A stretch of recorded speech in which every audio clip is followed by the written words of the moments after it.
Good morning anak-anak AMI sekalian. Hari ini kita akan melanjutkan kembali pelajaran kita. Adapun topik yang akan kita pelajari yaitu tentang potensi kelautan Indonesia.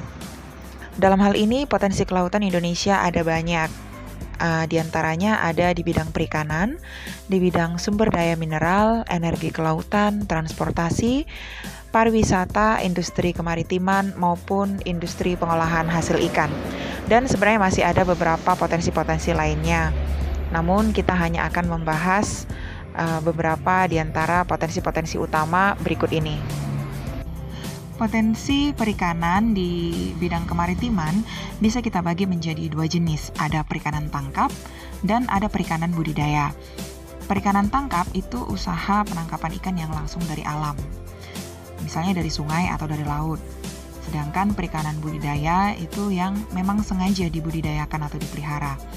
Nah, perikanan tangkap sendiri bisa lagi kita golongkan menjadi dua jenis. Ada ikan demersal yang habitatnya itu di area sekitar ke arah dasar laut, sedangkan ikan pelagis itu yang berada di area sekitar ke arah permukaan laut. Contoh ikan demersal misalnya seperti ikan kakap merah, pari, dan bawal. Sedangkan ikan pelagis contohnya seperti udang maupun biota non-ikan lainnya. Nah, perikanan budidaya itu ada lagi berupa budidaya laut, budidaya air tawar, dan budidaya air payau. Contoh budidaya laut misalnya seperti berbagai jenis moluska, ikan, dan rumput laut. Sedangkan budidaya air tawar misalnya seperti ikan mas, nila, dan lele. Air payau yaitu yang campuran antara air laut dan air tawar. Nah, biasanya ikan yang mampu hidup di air payau ini misalnya seperti bandeng, kepiting, dan mujair. Nah, potensi yang selanjutnya yaitu berupa sumber daya mineral. Ini terdiri dari 3, ada minyak bumi dan gas alam, barang tambang mineral, dan garam laut atau sea salt. Potensi minyak bumi dan gas alam di Indonesia, terutama di wilayah perairannya, itu ternyata masih banyak sekali yang belum tereksplorasi.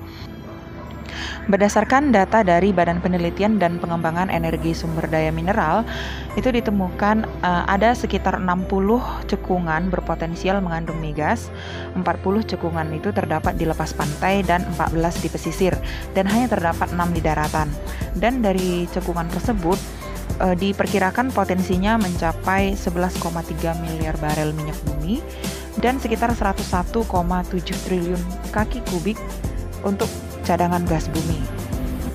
Jadi dari data tersebut kita bisa simpulkan bahwa ternyata minyak bumi dan gas alam cadangannya masih begitu banyak terdapat di wilayah perairan Indonesia.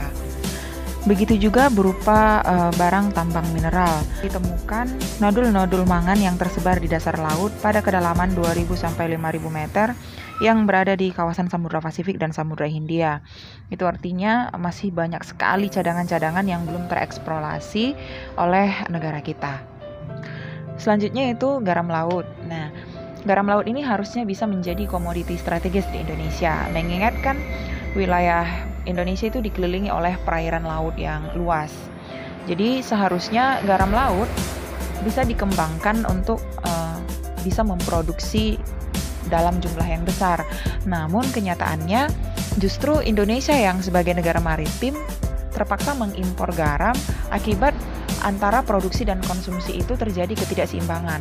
Produksi di Indonesia itu hanya sekitar 1,2 juta ton, sedangkan konsumsinya bisa mencapai 3,4 juta ton. Jadi masih banyak sekali kekurangannya yang terpaksa diimpor. Nah, sebenarnya ini amat sangat miris ya, karena mengingat Indonesia negara maritim tetapi terpaksa harus mengimpor garam dari luar. Nah, garam laut ini biasanya banyak digunakan untuk kegiatan industri kimia, aneka pangan, farmasi, penyamakan kulit, termasuk juga untuk industri pakan ternak. Selanjutnya, potensi yang tidak kalah penting untuk dimanfaatkan yaitu laut digunakan untuk menghasilkan energi terbarukan. Nah, mengingat sekarang sumber energi bahan bakar fosil itu semakin menipis jumlahnya, maka sudah saatnya negara-negara di dunia memikirkan sumber energi alternatif lainnya. Nah, di sini laut bisa kita gunakan sebagai pengganti sumber energi bahan bakar fosil tadi, misalnya pasang surutnya, gelombang lautnya maupun panas lautnya.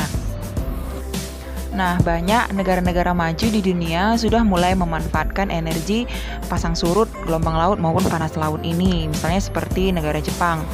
Nah, semoga Indonesia juga bisa mengikuti jejak dari negara Jepang tersebut.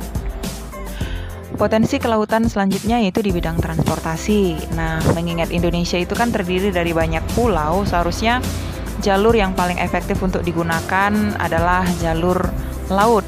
Nah, namun ternyata selama ini ada beberapa kendala pemanfaatan laut sebagai jalur transportasi, yaitu kurangnya modal untuk mengembangkan armada pelayaran, kemudian investasi juga minim, serta infrastruktur pelabuhan yang ada di Indonesia belum mampu untuk melayani kapal-kapal besar yang berteknologi tinggi.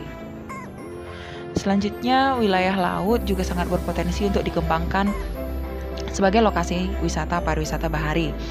Misalnya digunakan untuk area diving, snorkeling, selancar, dan lain sebagainya. Nah, contoh wilayah di Indonesia yang sangat berpotensi misalnya seperti Raja Ampat, di Sulawesi Tenggara ada Wakatobi, kemudian Pulau Komodo di Nusa Tenggara Timur, Nias yang terkenal akan ombaknya yang tinggi yang bisa dimanfaatkan untuk kegiatan selancar, kemudian ada Bali dan Lombok, dan masih banyak lagi tempat-tempat lain di Indonesia yang amat sangat berpotensi. Nah, jadi dari pembahasan kita hari ini bisa kita simpulkan bahwa ternyata masih banyak sekali potensi kelautan yang belum termanfaatkan secara maksimal. Jadi tentunya diharapkan kerjasama semua pihak, masyarakat maupun pemerintah untuk turut serta bisa mengembangkan semua potensi ini tadi untuk bisa meningkatkan pembangunan negara kita. Oke, anak-anak MIS, itulah materi pelajaran kita hari ini. Semoga kalian bisa mengerti dan paham. Kalau sekiranya ada yang ingin ditanyakan, kalian boleh tanyakan langsung kepada MIS secara japri atau bisa juga lewat grup WhatsApp kita. Nah, sekian dulu untuk hari ini. Terima kasih. Goodbye.